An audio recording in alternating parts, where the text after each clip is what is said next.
প্রয়াত হলেন 5 বারের কংগ্রেস বিধায়ক মইনুল হক। রবিবার সকালে কলকাতার একটি বেসরকারি হাসপাতালে হৃদরোগে আক্রান্ত হয়ে তিনি শেষ নিঃশ্বাস ত্যাগ করেন। মৃত্যুকালে তার বয়স হয়েছিল 63 বছর। তার মৃত্যুতে শোকাহত সকলে। মানসিক স্বাস্থ্যের জন্য সবার আগে যে নামটি মনে ভেসে ওঠে, সুস্থ মনের ঠিকানা মনোবীক্ষণ।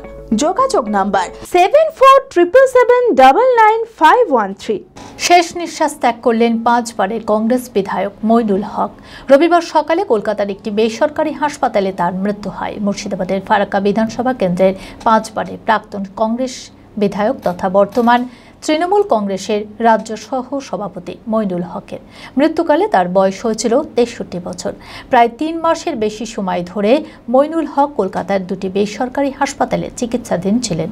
রবিবার ভোররাতে হৃদরোগে আক্রান্ত হয়ে তার মৃত্যু হয়। তার এই মৃত্যুতে শোকাহত পরিবার।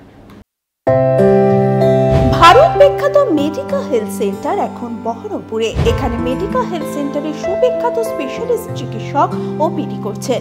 কার্ডিওলজি, ডার্মাটোলজি, ডায়াবেটিস ও endocrinology, ENT, neuro, nephrology, medicine, general surgery, urology, paediatric, orthopaedic, pulmonology, plastic surgery আরও সমস্ত পরিষেবা নিজের জেলাতেই পাচ্ছেন।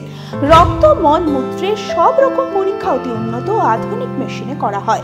USG, CT scan, digital X-ray, echocardiography, endoscopy সহ আরো সমস্ত ছবি করা হয়। বিশদে জানতে যোগাযোগ করুন Medica health centre Baharampur, SS Medicate, 14 KN road, Baharampur, Murshidabad.